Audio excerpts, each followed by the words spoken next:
Good.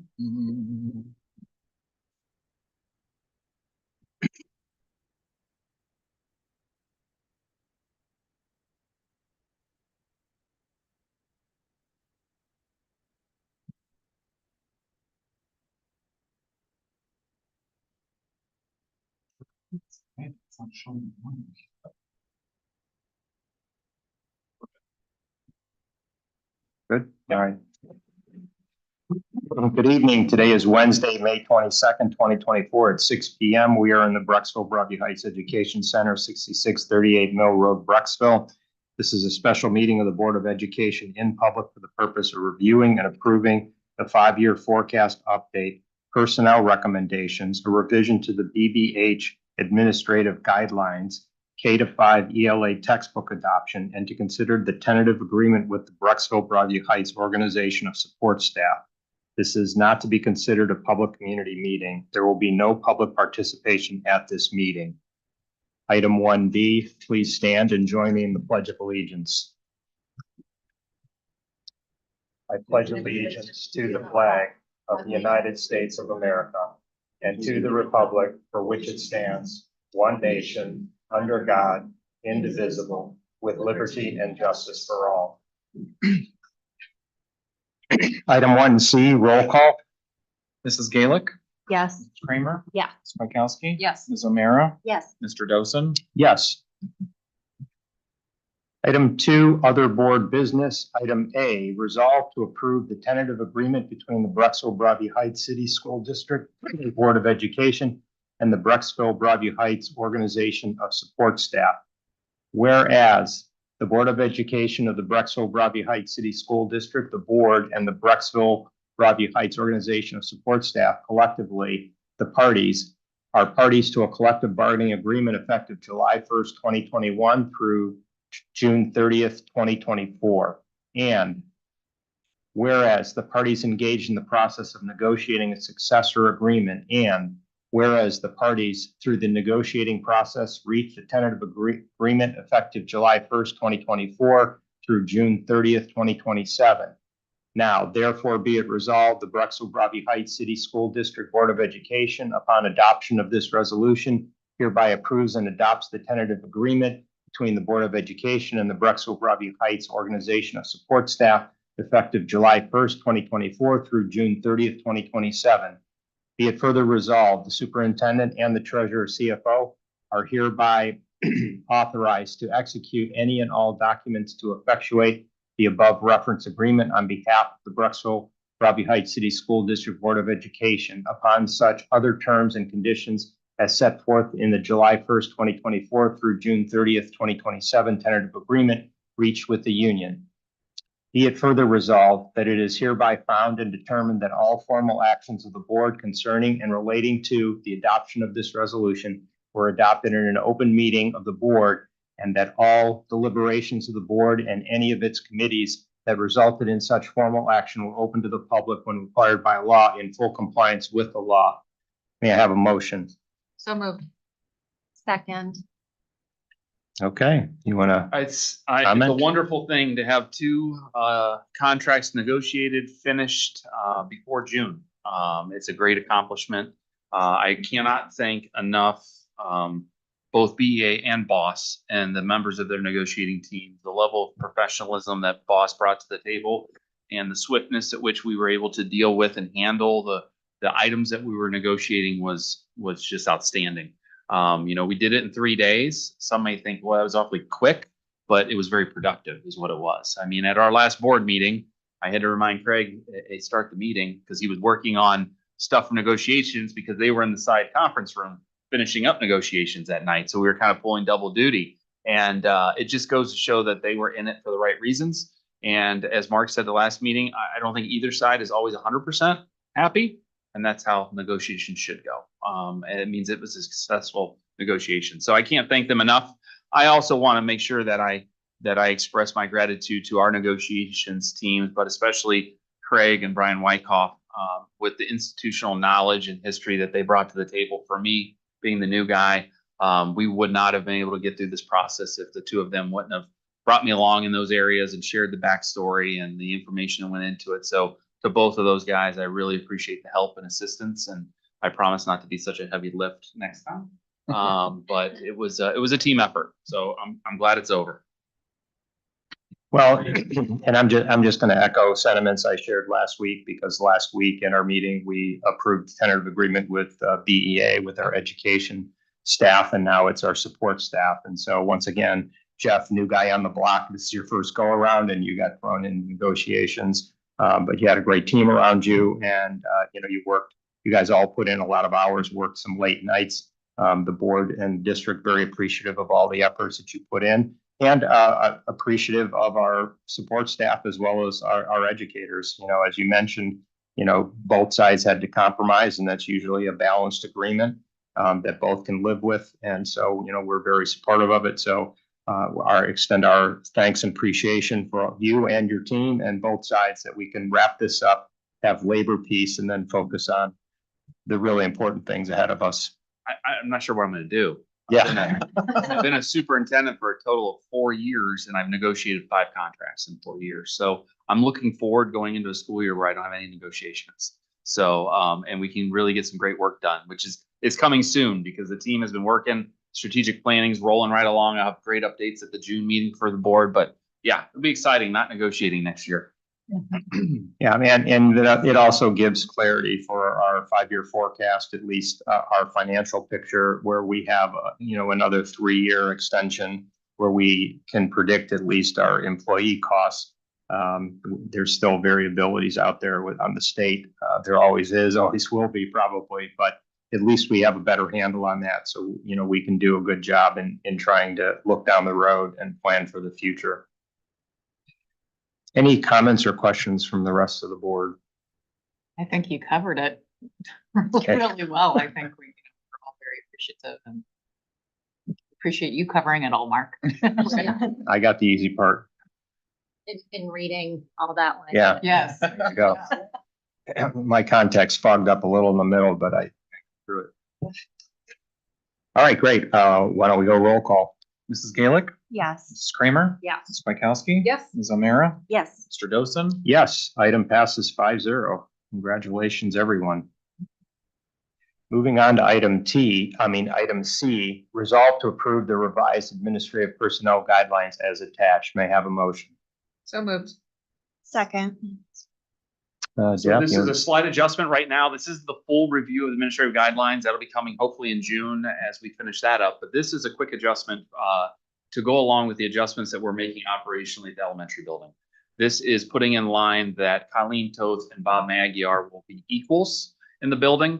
And we do have somewhat of a unique situation because we combine buildings. So we have some administrators there that are classified as elementary principals and not necessarily assistant principals. So this was just aligning the responsibility factor for the 2 head principals is all this is. But we'll be coming back with administrative guidelines next month because we've negotiated the 2 contracts. Now we update the administrative guidelines and the administrative support guidelines. So those will be coming next month. But we want to get this taken care of so we can get contracts in place.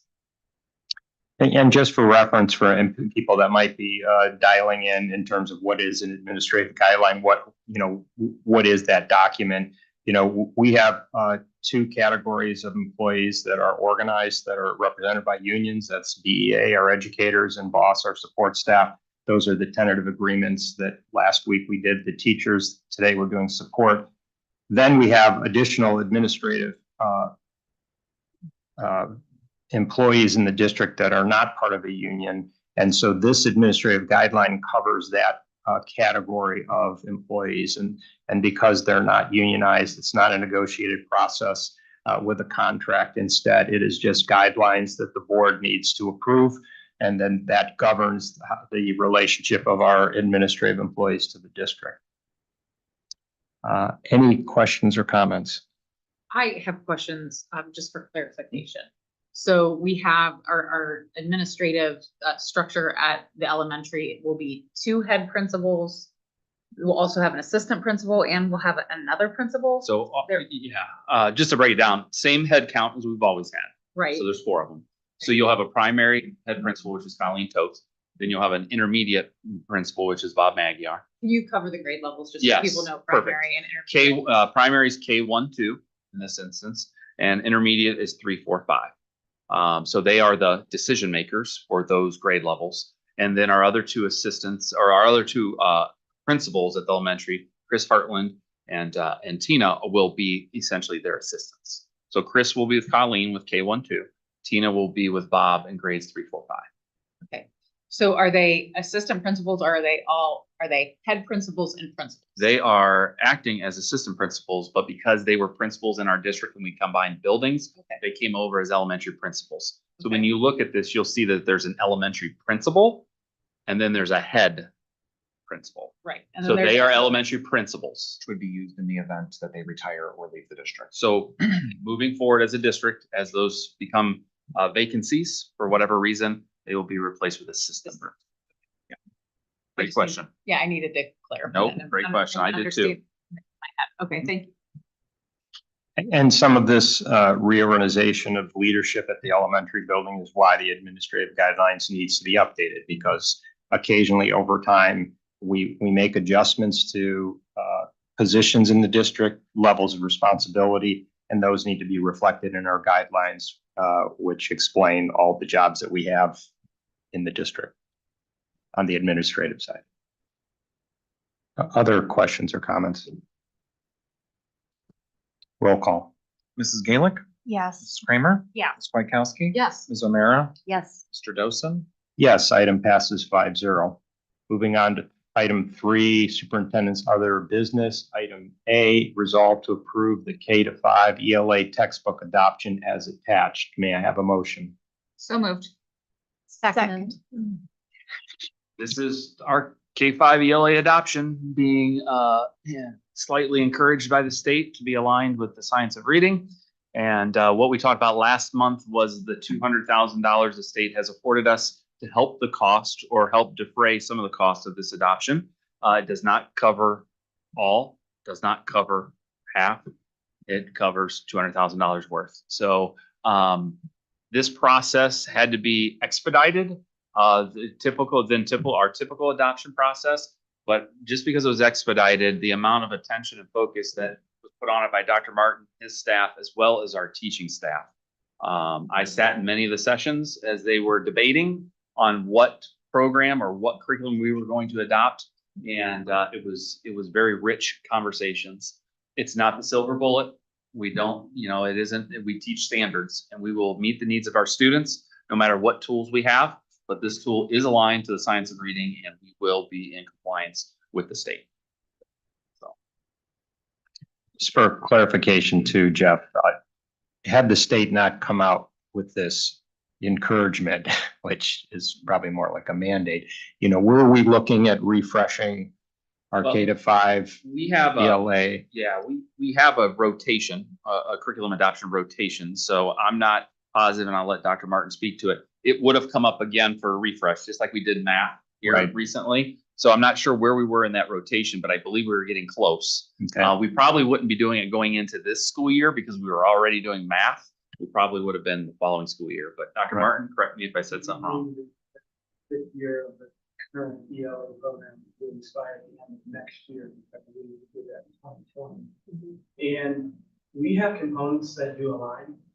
We're not fully aligned, but the state has deemed us not aligned at all. We were prepared, now that the intervention approved materials are out, we were prepared to backfill should we have not been mandated to do an entire program.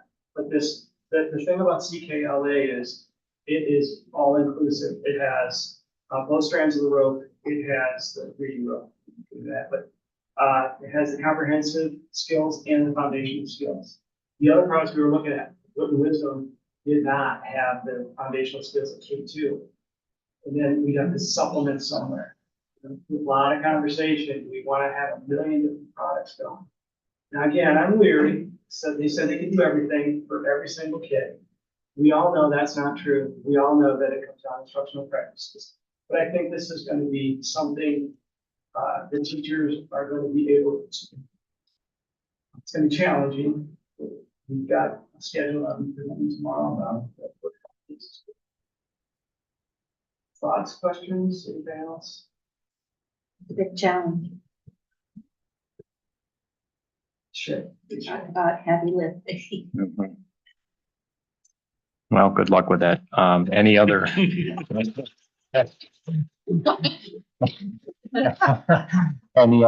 other? We have had some staff already exposed to the science of reading, correct? Or no? I mean, We have 2 cohorts. right. Cohort 70 or 40 teachers have finished letters volume 1. We have cohort 2 of 30 that will be finished at the end of next year. We have a number of growing teachers that are getting OG, or Wilson trained, NTA. So our knowledge of science and reading is it exponentially grown for the last 18 months. It's been a concerted effort, and this was one of the first. They claim CKL was the first program to be fully aligned and rooted and grounded in the science of reading. So this is the shift, though. This is going knowledge. This is core knowledge. This is it. This is different than the skills base. It's going to be different for our teachers, and I think you all talk about it. Oh, It's going to be different. although kind of exciting. I know. It's almost like a humanities bent towards. Heavy in science, social studies, humanities. It's going to feel like social studies and science class, and Right. art class in some of these ELA classes. It's building background knowledge.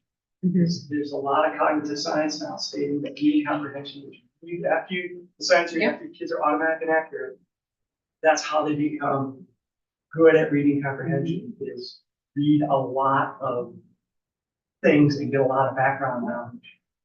It's exciting in a way. So.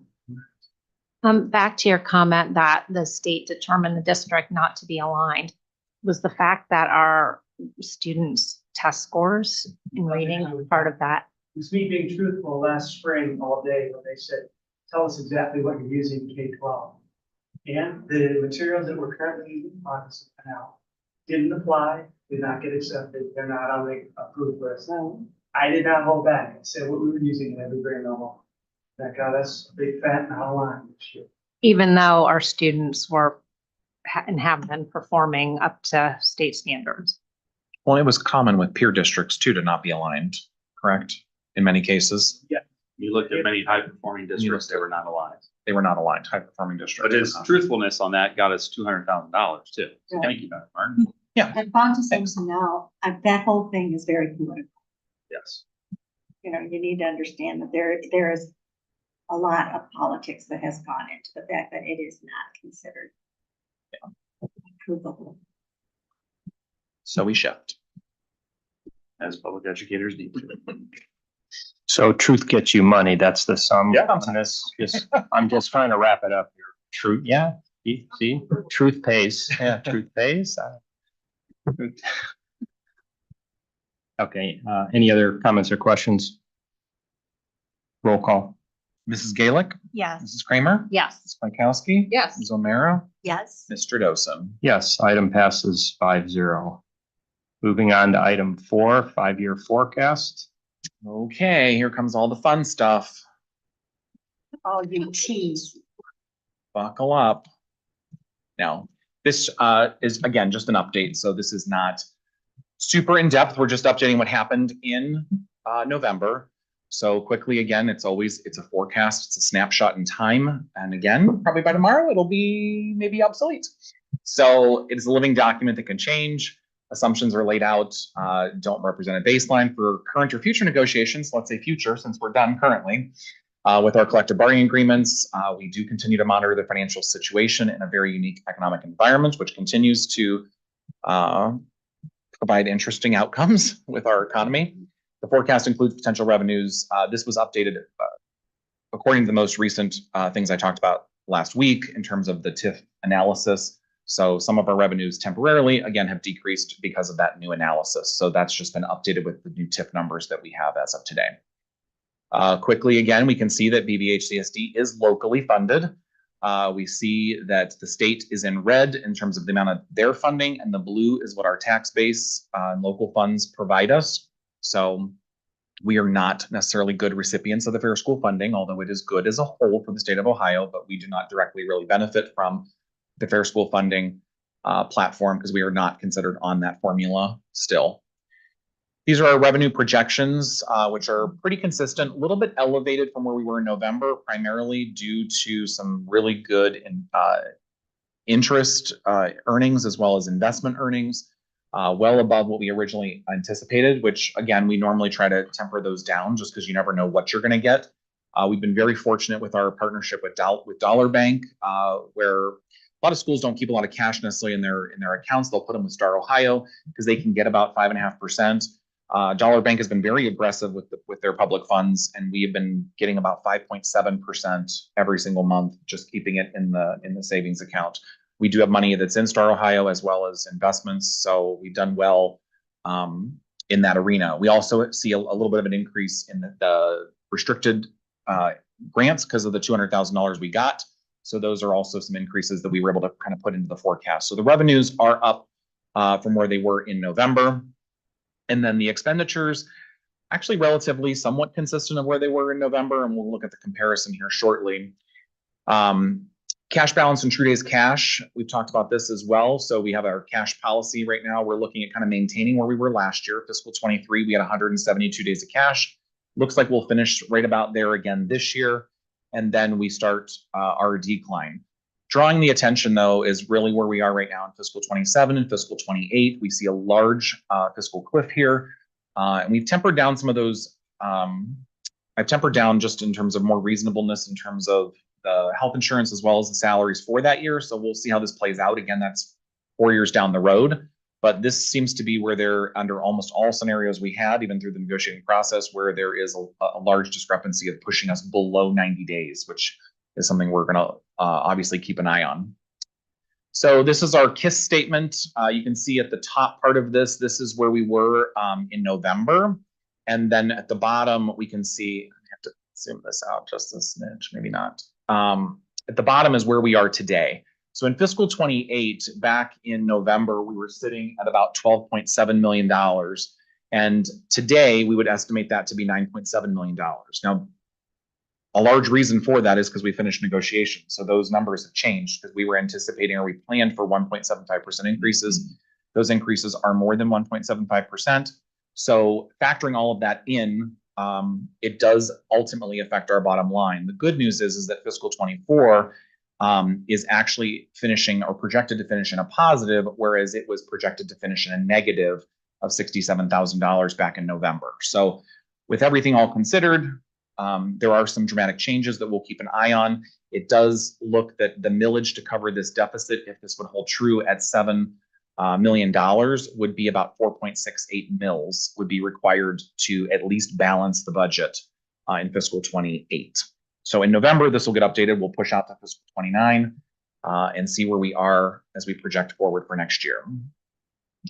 The other piece, which I'll talk about a little bit at the end, this is the first time, and again, just because we do have that deficit that is coming between fiscal 27 and fiscal 28. We had talked about there's a potential model here of what possible levy would look like if it's needed. It's still a couple years out, but we're just looking at planning purposes. So that's this part down here, which would then maintain our cash balances and kind of just keep us actually pretty stable in terms of the long run. And again, we'll update this in November just to see if it's needed or if it can be pushed out further based on how we look at what next year's numbers look like once we get everyone settled into place. So quickly, again, some of the economic environment piece, slow growth, high inflation still continues to drive prices of services and supplies higher. When we look at the total number of expenditures and revenues, our revenues are still only growing at less than 0.5% a year, while our expenditures are increasing a little over 3%. It's very close to 3%. It's like 3.05%. So it's just a little over 3%. So obviously, as you can see, when expenditures are growing faster than revenues, you're obviously going to come to that point where expenditures exceed what the revenues are. So we'll continue to look at that, but inflation is contributing to some of those factors, even despite our efforts to make reductions where we can. The economic recession is still on the horizon. They still don't know when, so we are still looking at the second half of 2024. We've seen the labor market start to slow, which has actually been good for us, I think, because we've stabilized some of our staffing situations within the district and some of our support staff positions primarily. So while that's the labor market slowing, I think that's actually been a good thing for us. U.S. consumer debt continues to rise, primarily driven by mortgage debt, and the savings rate is now dropping consistently month by month. So in February of 2024, the savings rate was 3.6%, and it is now 3.2%. At historical lows for people in their savings. So this is what could all trigger an economic recession coming up in the second part of the year, potentially. So just general comments as an overview, House Bill 126, again, has taken real dollars from our commercial tax collections. This has slowed our revenue growth. So that's one of the reasons why revenue growth has not been as much as it, and not that it would have reached the 3% to match expenditures, but it has slowed our revenue growth. New labor, yes. Do we know, like, have any approximation as to how much? We'll continue to monitor it. I gave a presentation about about the first year we had several, was that almost a year ago, maybe, that Fisher Phillips put together. So we're going to do, I can ask them to do another analysis once we get through this next tax collection piece of it. So yeah, we're continuing to like look at this in terms of what real dollars that it is removing from the district. Yep. The good news is, I didn't know if we'd be able to do it a week ago, but the new labor contract, so this is a good piece, is that we can plan for those 3 years pretty consistently in terms of salaries. So the labor contracts have been factored into this presentation for BEA and BOSS, technically as well as administrators and admin support. BBHCSD continues to monitor the financial situation in the economic environment. Healthcare projections continue to be a topic of discussion. We are right in line with what other treasurers, especially in our consortium, are projecting. We are obviously hoping some of those numbers come in below, especially after we have switched our provider from Medical Mutual to Anthem. However, our reserve, I'm not expecting much in the first year at least, because our reserve balance is very, very low in the consortium that we're trying to eventually try to bring back up so that we can be a little bit healthier in the consortium. So it's just something we continue to talk about because we just don't know what's happening in healthcare. The forecast does indicate in fiscal 28 that we would have less than 90 days of cash on hand, which is why we put in, at least for planning purposes, a levy model is included in the forecast for that purpose if needed. Questions? Yes. What's the magic of that rule of 90 days cash on? It goes back to the bare minimum the state recommends is 60 days. And it's difficult sometimes for school districts, even at 60 days of cash, especially for a district like ours with how cash comes in. Because unfortunately, what also happens when you're that low on cash is that our investment earnings can't be as much. So we're also losing a lot of those potential opportunities for all intents and purposes, kind of like free money. So right now, since I've been here, we've been able to keep a large amount of money into our investment accounts that's just continued to grow.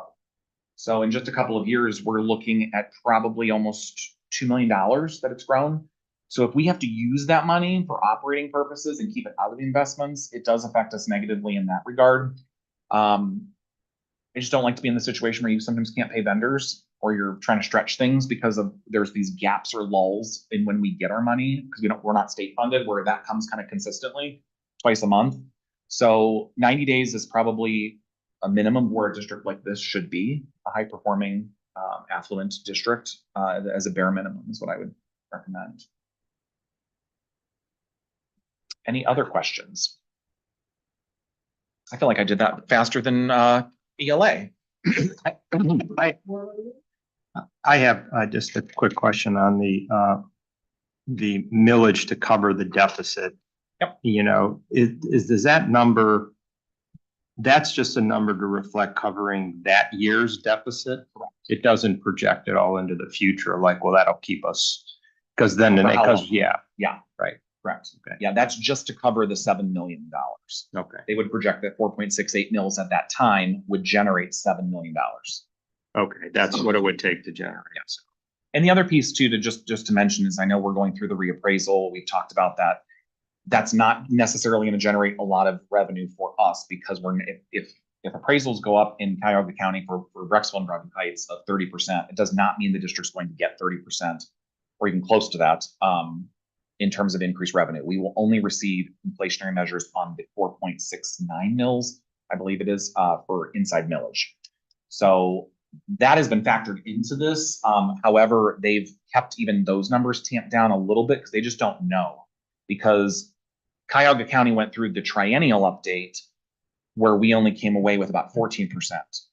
Well, they don't know if it's going to start to be on the flip side because of the mortgage situation with the high interest rates or not. So they don't really have a good idea necessarily of where Cuyahoga County is going to fall, especially Brexville and Broadview Heights. because of the timing of everything. So I think we're estimating somewhere around 20%, but it could be much higher than that. But that's not going to still be enough to generate a lot more revenue on the inside millage. But that small growth is kind of calculated into the overall local revenue, but that number could be a little bit higher. It's just not going to be a lot. But the millage that generates funds for the district, the vast majority of the millage is outside millage, which is the voted on levies, all of the voted on levies in the past. That's the majority of the funding. So there's a small piece inside millage, which is technical, but it's millage that didn't have to be voted on. Correct. And so that generates additional income as housing values increase, but it's just a very small piece of the puzzle. Correct. So most of the time as home values are going up, the district is seeing very little increased revenue. And the millage too, the last time we passed a levy was 5.99 mils, so I'll call it 6, and it generated about $6 million a year. So a mill would generate about $1 million. That's not common across because it depends on valuations. But at that point in time, the last time we did it, a mill was about $1 million. Now you see 4.68 mills generate $7 million. So as home values are going up, the millage generates more. A new levy millage would generate more revenue. And Cuyahoga County does have a really nice dashboard. So like when I first was hired in 2020, the valuation of Brexville and Broadview Heights was $1 billion. And it is currently sitting, I think, at almost $1.35 billion. So just in 4 years, it has technically gone up by 350 some million dollars. And we'll see what happens once we go through this full appraisal process throughout this year. Right. Any other questions? Okay. Let me get out of here and then we will go on to the actual. Okay, item B, resolve to approve the 5-year forecast as presented. May I have a motion? So moved. Second. So the presentation we went through was the real discussion, the 5-year forecast. This item just is I'll say the technical forecast, but that's not a presentation format. It's any questions or comments? Roll call. Mrs. Gaelick, Yes. Mrs. Kramer, Yes. Ms. Kwiatkowski, Yes. Ms. O'Meara, Yes. Mr. Dosen. Yes, item passes 5-0. Item 5, superintendent's personnel recommendations. Item A, resolve to approve certified personnel recommendations. Item B, resolve to approve classified personnel recommendations. Item C, resolve to approve superintendent's personnel recommendations. Items A to B. May I have a motion? So moved. Second. On here, we do have one new teacher. We filled the science position at the high school. So Stephanie Buda will be joining the family, the BBH family. And then we have a lot of ESY hires for the summer for that programming. And we do have a resignation. We have a resignation of an intervention specialist at the elementary building who is seeking to leave the profession, unfortunately. So an ESY is extended school year. So this is approving hours for the summer. Correct. Then as leading into classified, you'll see a lot of ESY assistants as well on here. And we do and we're hiring one bus driver because we have one bus driver retiring. So this just goes to a little bit of our bus driving staff. There are a handful of them that are eligible to retire and they haven't because they know there's no replacement.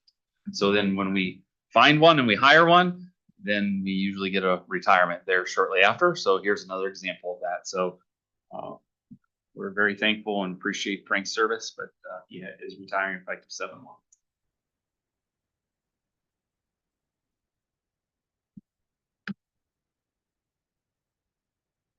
Any questions or comments? I don't know that needs to be said, but extended school year services are, because I have had people in the community ask, they're not summer school. Those services are specific for students with disabilities that is determined by their IEP teams based on what that student needs in order to prevent them from losing skills that they've gained during the school year. So just to further explain that we're voting on services for students with disabilities during the summer for many of those positions. Right. Okay, roll call. Mrs. Gaelic, Yes. Mrs. Kramer, Yes. Ms. Spikowski, Yes. Ms. O'Meara, Yes. Mr. Dosen. Yes, item passes 5-0. Item 6, announcement of meetings. The next regular meeting of the Board of Education is scheduled for June 26th. Item 7, closing items. Motion to adjourn the meeting. I have a motion. So moved. Second. Roll call. Mrs. Gaelic, Yes. Mrs. Kramer. Yeah. Spikowski, Yes. Ms. O'Meara, Yes. Mr. Dosen. Yes, our meeting is adjourned. Everyone have a great evening, and we'll see you at commencement Saturday and the parade on Monday, parades.